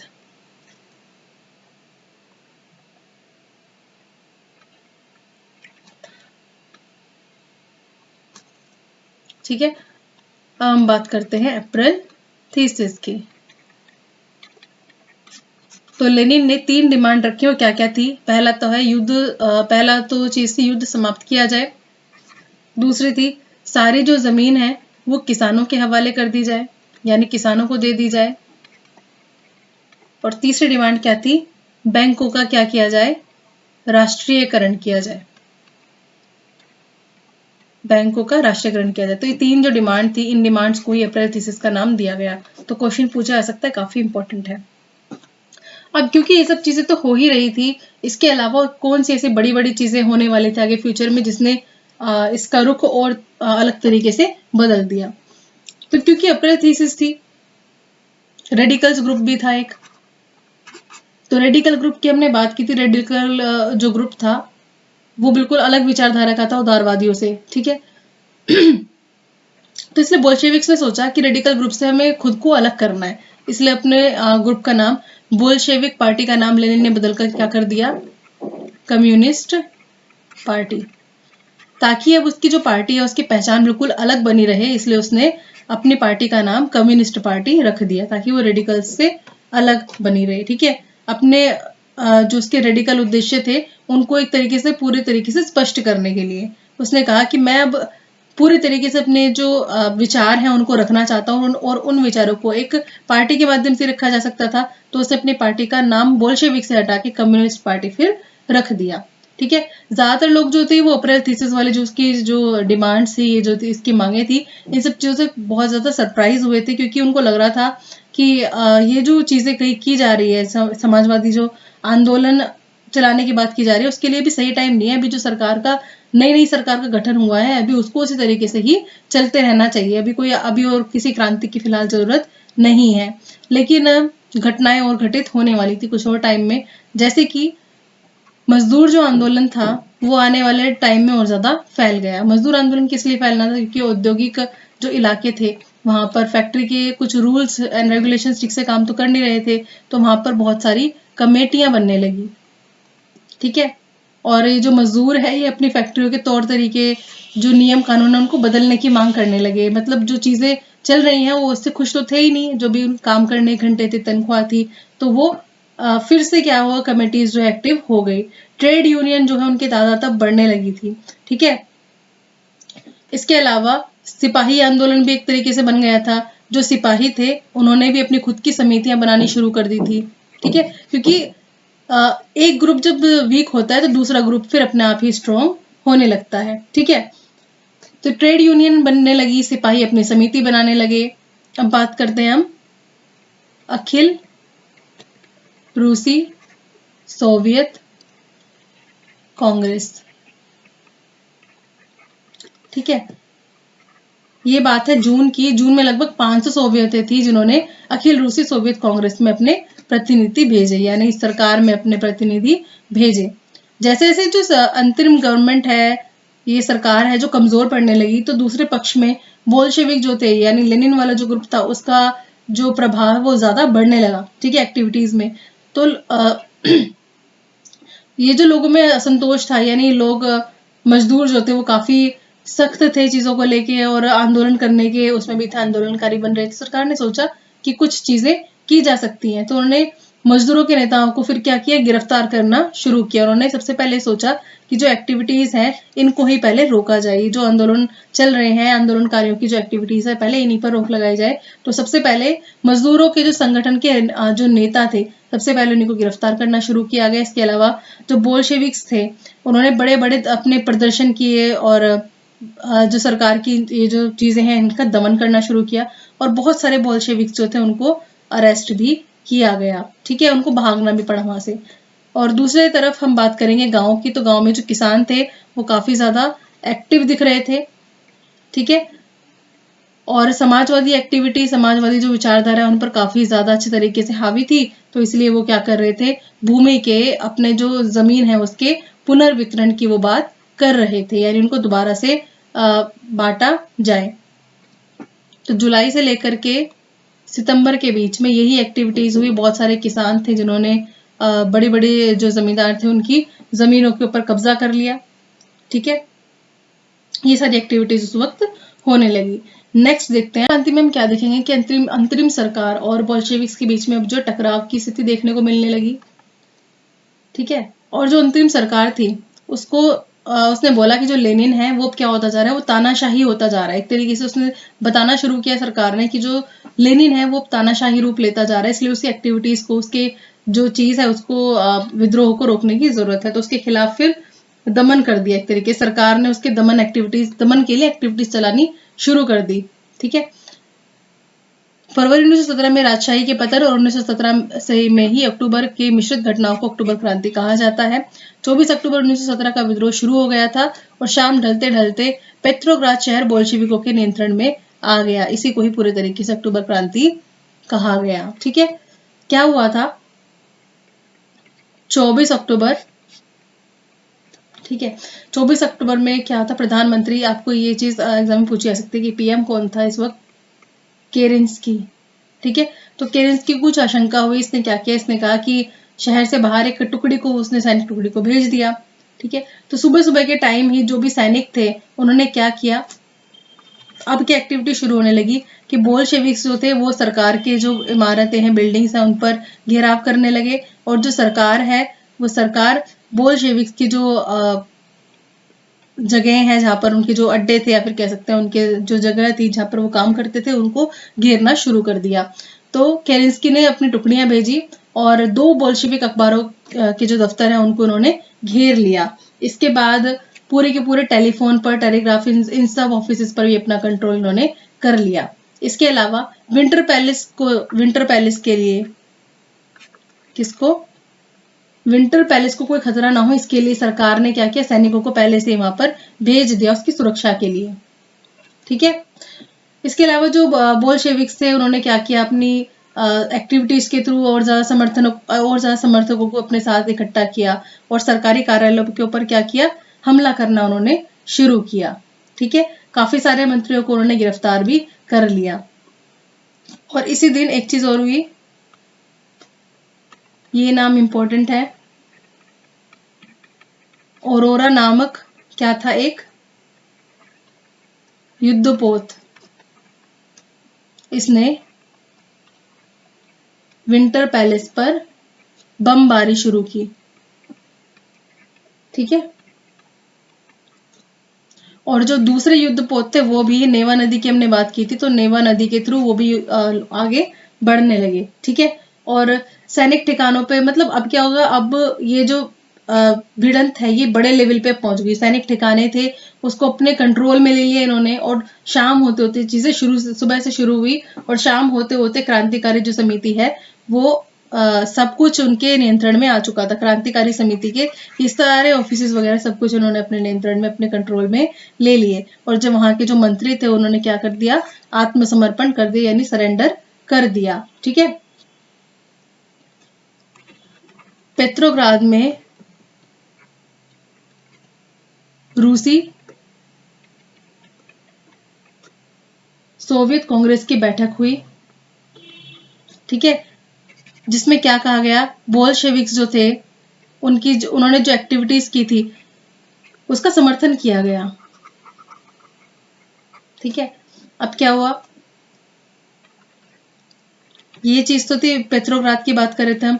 इसके अलावा जो अलग शहर थे, अलग और शहरों में भी ये सारी एक्टिविटीज चल रही थी, बमबारी चल रही थी, दोनों पक्ष आपस में लड़ भिड़ रहे थे। ठीक है, और स्पेशली बात करें तो मॉस्को में ये चीज बहुत ज्यादा बढ़ गई थी और इस पूरे एरिया पर, मॉस्को वाले पूरे एरिया पर किसने,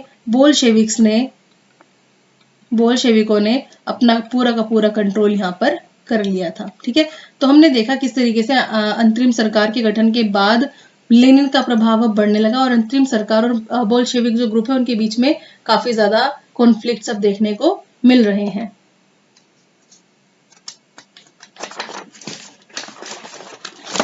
क्रांति के बाद क्या बदला, ठीक है, अक्टूबर में जो चेंजेस हुए उनके बाद आगे हम देखेंगे क्या हुआ। तो बोल्शेविक्स जो थे उन्होंने क्या किया, अब उन्होंने निजी संपत्ति का खात्मा कर दिया, मतलब निजी संपत्ति को पूरी तरीके से वो इस व्यवस्था के पूरे खिलाफ हो गए और बैंकों के राष्ट्रीयकरण के ऊपर उन्होंने ज्यादा जोर दिया। ठीक है, बैंकों एवं उद्योगों का उन्होंने ज्यादा राष्ट्रीयकरण किया। नवंबर 1917 में बैंकों का राष्ट्रीयकरण किया जा चुका था, ज्यादा से ज्यादा बैंकों का राष्ट्रीयकरण हो चुका था और उनका जितना भी कंट्रोल था वो अब सरकार के नियंत्रण में था, मतलब अब सरकार उनके ऊपर कंट्रोल अपना रखेगी। और कह सकते हैं कि जो जमीन थी उनको सामाजिक संपत्ति घोषित कर दिया गया और काफी ज्यादा जमीन जो है वो जब्त भी की गई और जब्त की गई जमीन का ज्यादातर यूज उन्होंने किस चीज को दिखाने के लिए किया कि ये साझा संपत्ति जो होती है उसको कैसे यूज करना है इसको दिखाने के लिए उन्होंने ज्यादा इसका यूज किया। इसके अलावा अभिजातीय जो वर्ग थे और उनकी जो पुरानी पदवियां थी उन पर रोक लगा दी। इसके अलावा एक कंपटीशन रखा गया वर्दियों के लिए, और उस कंपटीशन एक तरीके से परिधान कंपटीशन रखा गया। 1918 में एक परिधान कंपटीशन रखा गया जिसमें सोवियत टोपी को इम्पोर्टेंट बताया गया। क्या? सोवियत टोपी, इसका चुनाव हुआ, यानी इस कंपटीशन के थ्रू उन्होंने एक चीज निकाली, सोवियत टोपी। क्वेश्चन पूछा जा सकता है सोवियत टोपी को क्या बोलते हैं? इसको बोलते हैं बुदियोनोवका। ठीक है, इस सोवियत टोपी को बुदियोनोवका बोला जाता है। अब बोल्शेविक्स का ने अपनी पार्टी का नाम बदल दिया था, तो आपको पता ही है इन्होंने अपनी पार्टी का नाम रूसी कम्युनिस्ट पार्टी रख दिया था। और 1917 में चुनाव होने थे, इसमें इन बोल्शेविक्स को बहुमत नहीं मिला। 1918 में असेंबली ने क्या, इन्होंने जब बहुमत नहीं मिला तो 1918 में इन्होंने असेंबली को ही बर्खास्त कर दिया। ठीक है, और बोला कि असेंबली के मुकाबले जो रूसी सोवियत कांग्रेस है वो कहीं ज्यादा बढ़िया है। क्या? असेंबली के मुकाबले रूसी सोवियत कांग्रेस, इसके तो हमेशा ये पास में ही रहे ना, इसके सपोर्ट में ही रहे, तो उन्होंने बोला असेंबली के मुकाबले रूसी सोवियत कांग्रेस है वो ज्यादा एक अच्छा ऑर्गेनाइजेशन है, एक ज्यादा लोकतांत्रिक संस्था है। ठीक है, इसके अलावा इन्होंने एक संधि की, इंपॉर्टेंट संधि है, लिख लीजिए जरा, ये है 1918 में ब्रेस्ट लिटोवस्क। ठीक है, ये संधि इन्होंने जर्मन से की, यानी जर्मनी से की। ये संधि इन्होंने बोल्शेविक्स ने जर्मनी से संधि कर ली। तो क्या हुआ फिर आने वाले टाइम में फिर से कॉन्फ्लिक्ट और गृह युद्ध की कंडीशन अब बनने वाली थी, क्योंकि अब किसका यहाँ पर ज्यादा इंपॉर्टेंट रोल होने लगा? यहाँ पर इंपॉर्टेंट रोल होने लगा बोल्शेविक्स का। नेक्स्ट, रूस का अब एक दलीय व्यवस्था वाला देश अब बन गया था। जीवन के हर एक क्षेत्र में अब सेंसरशिप लागू कर दी गई थी और धीरे धीरे गृह युद्ध की अब शुरुआत भी होने लगी थी। जहां पे अब एक पार्टी रहेगी वहां पे गृह युद्ध ही होगा। इसके अलावा अखिल रूसी सोवियत कांग्रेस ही अब क्या बना दी गई? देश की संसद बना दी गई। सारे डिसीजन सब इसके हाथ में दे दिए गए, और ट्रेड यूनियन और पार्टी की एक्टिविटीज देखने के लिए अब गुप्तचर व्यवस्था बना दी गई, और इस गुप्तचर व्यवस्था को क्या कहा जाता था? चेका। ठीक है, तो वही चीज है, बोल्शेविक्स की अब शक्ति बढ़ गई थी, पावर बढ़ गई थी, तो उनके अगेंस्ट जो भी बोलता था उसको ये अब रास्ते से हटा देते थे। ठीक है, काफी सारे न्यूज़पेपर्स वगैरह हैं जिन्होंने इनके बारे में कुछ छापा, तो उनको भी बोल दिया गया, सेंसरशिप उनके ऊपर लगा दी गई। तो ये चीज हुई। इसके बाद हम बात करेंगे अब गृह युद्ध की। तो गृह युद्ध में क्या क्या चीजें हुई देखते हैं। क्योंकि बोल्शेविक्स होते हैं, इनकी पावर बढ़ रही थी, तो कुछ एक ऑर्गेनाइजेशन है जो गैर बोल्शेविक थे, क्योंकि बोल्शेविक थे ये जमीनों का पुनर्वितरण कर रहे थे। ठीक है, तो रूसी सेना अब जो है टूटने लगी थी। रूसी सेना जो है अब वो टूटने लगी थी, क्योंकि भूमि का पुनर्वितरण हो रहा है, यानी भूमि बांटी जा रही है, तो ये सब लोग वापस अपने गांव जमीन, क्योंकि ज्यादातर जो सैनिक थे वो किसान भी थे, तो ये अपने गांव वापस जाने लगे भूमि के वितरण में पार्टिसिपेट करने के लिए। ठीक है, तो गैर बोल्शेविक जो समाजवादी थे वो क्या थे? अब ये अब राजशाही समर्थन के लोग भी थे, तो इन्होंने क्या किया? बोल्शेविक विद्रोह की इन्होंने निंदा की, यानी बोल्शेविक जो है वो सही तरीके से काम नहीं कर रहे हैं। और अब दो पार्ट्स में चीजें बदलने लगी, ग्रीन्स और व्हाइट्स। ठीक है, बोल्शेविक सामाजिक क्रांतिकारी जो थे उनको ग्रीन्स कहा जाता था, और जो जार समर्थक थे ये लोगों को व्हाइट्स कहा जाता था। इनके मध्य में अब क्या होने लगा? गृह युद्ध शुरू होने लगा। ग्रीन्स और व्हाइट को फ्रांस, अमेरिका, ब्रिटेन से भी समर्थन मिलने लगा, क्योंकि ये समाजवादियों से सशंकित थे, यानी इनके ऊपर शंका करते थे, मतलब इनके ऊपर संदेह रहता था हमेशा। तो अब क्या था? अब एक अलग ऑर्गेनाइजेशन आया, एक अलग टुकड़ी बनने लगी जो गैर बोल्शेविक थी, वो बोल्शेविक से लड़ाई के लिए एकदम तैयार थी। मतलब अब क्या करते थे, ये जो टुकड़ियां थी इनके बीच में बहुत ज्यादा युद्ध होने लगे, बहुत सारी घटनाएं होने लगी, भुखमरी बढ़ने लगी। ठीक है, और ये जो जमीन पर कब्जा करने वाली बात है, इसके लिए भी अब जो व्हाइट्स थे ये कहने लगे कि ये चीज बहुत गलत है, ठीक है। धीरे धीरे क्या है, जो गैर बोल्शेविक थे इनके लिए लोगों का जो समर्थन है वो तेजी से अब घटने लगा, क्योंकि एक्टिविटीज तो सही थी ही नहीं, शुरू से ही हरकतें इनकी सही थी ही नहीं। बोल्शेविक्स का ज़्यादातर कंट्रोल अब यहाँ पर हो गया था, ज़्यादातर एरिया में इन्होंने कंट्रोल कर लिया था। अगर हम स्पेशली बात करें तो खीवा की, ये पूछा जा सकता है एग्जाम में, ठीक है। यहाँ पर बहुत सारे खीवा में बहुत सारे नेताओं का दमन किया गया, क्योंकि ये बोला गया कि हमारे अगेंस्ट जो भी बोलेगा, जो भी एक्टिविटीज करेगा, उनको रास्ते से हटा दिया जाएगा। तो खीवा में जो बोल्शेविक उपनिवेशन है, उन्होंने समाजवाद की रक्षा के लिए क्या किया, बहुत सारे जो वहाँ के राष्ट्रवादी थे उनको, उनका कत्लेआम किया, उनको मार डाला। और ऐसी चीजें बहुत ही अलग अलग जगह पर देखने को मिली। अब ये समझ में नहीं आ रहा था कि बोल्शेविक जो गवर्नमेंट है वो चाहती क्या है, उनका मेन पर्पस क्या है। तो ये जो प्रॉब्लम चल रही थी, इस प्रॉब्लम को सॉल्व करने के लिए ज्यादातर जो गैर रूसी राष्ट्रीयता थी उनको क्या कर दिया गया, उनको मान्यता दे दी गई। क्या, गैर रूसी, यानी जो रूसी नहीं है, ऐसी राष्ट्रीयता वाले जो लोग थे उनको रूसी होने का वो दे दिया गया। दिसंबर 1922 में उनको यहाँ की राष्ट्रीयता दे दी गई। ये कह सकते हैं उनको राज्य के अंदर राजनीतिक स्वायत्ता दे दी गई, ठीक है। लेकिन फिर भी बहुत सारी ऐसी पॉलिसीज थी बोल्शेविक्स की जो कि बहुत ही गलत पॉलिसीज थी और सख्त नीतियां थी। ये क्या कहा, ये इन्होंने क्या, काफी सारी नीतियों पर इन्होंने सख्त कानून भी बनाए, जैसे कि घुमंतुवाद की रोकथाम के लिए उन्होंने बहुत कोशिशें की, ठीक है। तो काफी सारी चीजें सही रही, और ये वाली जो पॉलिसी लास्ट बनाई थी सफल भी रही, उन्होंने इस चीज के ऊपर कंट्रोल भी कर लिया। नेक्स्ट हम यहाँ पर देखेंगे स्टालिनवाद और सामूहिकीकरण। ये स्टालिन की पिक्चर है। हमें पता है कि जो भी नीतियां चलाई थी बोल्शेविक्स के द्वारा वो काफी सारे लोगों को नहीं भा रही थी। उन्होंने कहा ये नीतियां एकदम सही नहीं है, ठीक है। क्योंकि यहाँ पर खेती का सामूहिकीकरण किया गया, खेत लोगों को दे दिए गए, बांट दिए गए, ठीक है। तो 1927 से 28 की बात है, रूस के शहरों में अनाज का भारी संकट आ गया, ठीक है। और सरकार ने क्या किया, अनाज की कीमत को तय कर दिया। उससे ज्यादा कीमत पे कोई भी अनाज बेच ही नहीं सकता था, लेकिन जो किसान थे वो सरकार को उस कीमत पे बेचने के लिए तैयार नहीं थे, उनको नुकसान हो रहा था। तो यहाँ पर लेनिन के बाद अब कौन आया, लेनिन के बाद अब पार्टी की जो कमांड है वो किसने संभाली, स्टालिन ने, ठीक है। तो उसने क्या किया, इन सारी कंडीशन से निपटने के लिए कुछ कदम उठाए, यानी कुछ डिसीजंस लिए।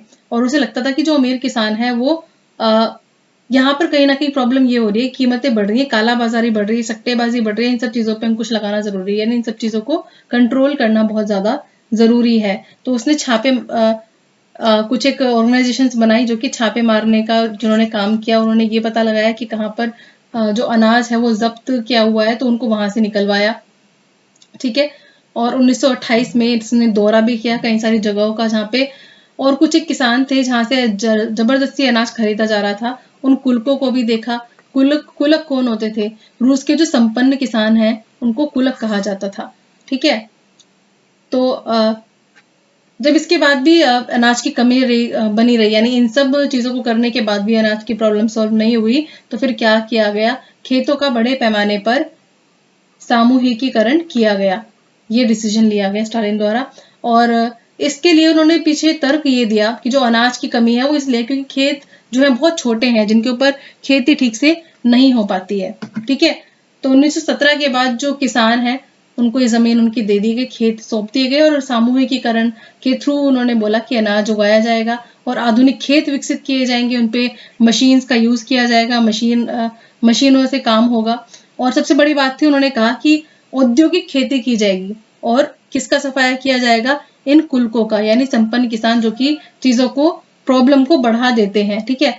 तो स्टालिन की जो पॉलिसी सामूहिकीकरण की, ये इनका ये जो कार्यक्रम है, इनका प्रोग्राम है, शुरू हुआ और ये चीज उन्होंने करनी शुरू करी और इसका एक पूरा आदेश पार्टी ने जारी कर दिया, कह सकते हैं।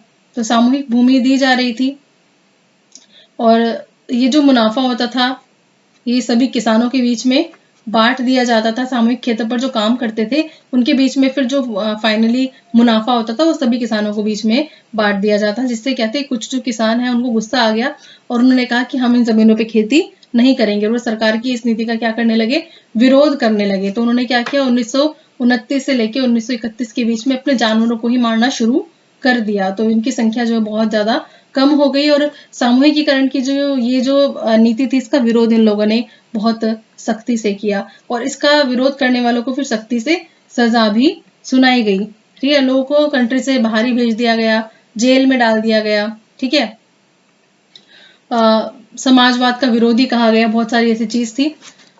तो स्टालिन की जो सब नीतियां थी, इन सब चीज के बावजूद भी कुछ ज्यादा कह सकते हैं कि वृद्धि देखने को नहीं मिली। फसल जो थी वो काफी खराब हो रही थी फिर भी, और बहुत ज्यादा लोग मारे जा रहे थे। 40 लाख से ज्यादा लोग जो है अकाल की वजह से मारे गए। अर्थव्यवस्था की अगर बात करें तो औद्योगिक उत्पादन में जो एक तरीके से डाउट था क्योंकि सामूहिकरण जो है वो काफी सही रहेगा कि नहीं रहेगा। तो इसका फाइनली ये हुआ कि इस चीज की आलोचना हुई सामूहिकरण की। ठीक है, तो जो आलोचक थे उनको भी उठा के स्टालिन ने क्या किया, उनको भी जेल में डाल दिया। ठीक है, उनके ऊपर आरोप लगाए गए और उनको श्रम शिविरों में भेज दिया गया या फिर मरवा दिया गया, फिर जेलों में भेज दिया गया। इस तरीके की चीजें उनके ऊपर आरोप लगाकर उनको वहां से हटवा दिया गया। और जो भी वो कुछ बोलता था कोई भी, तो उनको बोला जाता था कि ये समाजवाद के खिलाफ साजिश है और उसके ऊपर आरोप लगाकर उसको भी जेल में भेज दिया जाता था। ठीक है, अब ये तो हुई स्टालिन की बात। अब बात आती है कि कुछ एक और चीजें भी हुई। फाइनली ये हम इस टॉपिक के बिल्कुल एंड पर अब पहुंच गए हैं, एक तरीके से कह सकते हैं कि अब हम देखेंगे कि इस क्रांति का एंड में क्या हुआ। ये सब चीजें चल रही थी, हमने देखा कि ये जो क्रांति है ये एक व्यक्ति या किसी समूह से बढ़कर दूसरे के हाथ में चली जाती है, फिर वो इसका अपने तरीके से यूज करता है, फिर सरकार बदलती है, ऑर्गेनाइजेशन बदलती है और वो अपने तरीके से काम करता है। वही चीज हुई यहाँ पर। इसका अगर हम वैश्विक प्रभाव देखें तो क्या रहा, इनकी जो इमेज थी काफी हद तक बहुत बढ़िया तो नहीं थी, लेकिन औद्योगिक विकास देखने को मिला इनके टाइम में, काफी सारी चीजें देखने को मिली। इंग्लैंड में भी इन्हीं की तर्ज पर समाजवादी कुछ ऑर्गेनाइजेशंस डेवलप हुई, इसके अलावा और जगहों पर भी डेवलप हुई। और फाइनली हम कह सकते हैं कि इनका जो ज्यादा वो था कुछ ठीक ठाक नहीं था। ठीक है, क्योंकि वहां पे औद्योगिकरण विकास हो रहा था, मशीन्स भी आ रही थी, लेकिन जो वहां की अगर आम जनता की बात करें तो उनके पास जो स्वतंत्रता है वो उनकी बहुत ही कम थी, जो उनके अधिकार है बहुत कम थी। सख्त नीतियां सरकार कोई भी लागू कर देती थी उनके ऊपर, कोई भी तरीके की पॉलिसीज लागू कर दी जाती थी और उनका उनसे बलपूर्वक उनसे उसके ऊपर काम करवाया जाता था। तो ये चीज काफी खराब थी। तो 20वीं सेंचुरी के लास्ट तक एक समाजवादी देश के रूप में ये जो सोवियत रूस है, सोवियत संघ है, वो एक अच्छी उसमें प्रतिष्ठा उसमें मतलब कह सकते हैं कि उसकी उतनी प्रतिष्ठा नहीं थी। वो चाह रहा था कि उसकी जो इमेज है वो काफी अच्छी रहे, लेकिन इन सब पॉलिसीज ने, इन सब नीतियों ने इतनी काफी हेल्प जितनी होनी चाहिए थी उतनी नहीं की। एक तरीके से कह सकते हैं कुछ दमनकारी नीतियां थी जिनकी वजह से प्रतिष्ठा जो थी वो काफी डाउन हो गई। लेकिन इतना सब कुछ होते हुए भी वहां के जो लोग हैं वो अब भी समाजवादी जो विचारधारा है उसमें अपना विश्वास रख रहे थे और उसका सम्मान कर रहे थे, यानी ये स्ट्रक्चर पूरी तरीके से बदला नहीं था। तो काफी सारी चीजें हुई और प्रथम विश्व युद्ध के जो दुष्परिणाम हैं उनकी वजह से भी बहुत चीजें खराब हुई। लेकिन दूसरी तरफ औद्योगिक विकास में जैसे बिल्कुल पिछड़ा हुआ था, अब उसमें काफी परिवर्तन आया, ये चीज देखने को मिली। ठीक है, यहाँ तक कि इसका ये प्रभाव भी पड़ा कि समाजवादी आंदोलन से काफी सारे भारतीय भी प्रभावित हुए और भारत के अलावा और बहुत सी जगहों पर भी इन सब कम्युनिस्ट जो पार्टी है इन सब का उदय हुआ। तो ये थी हमारी क्लास। ये टॉपिक आपका बिल्कुल खत्म हो गया है। मिलते हैं अपनी नेक्स्ट क्लास में जल्दी। Thank you so much for watching this video.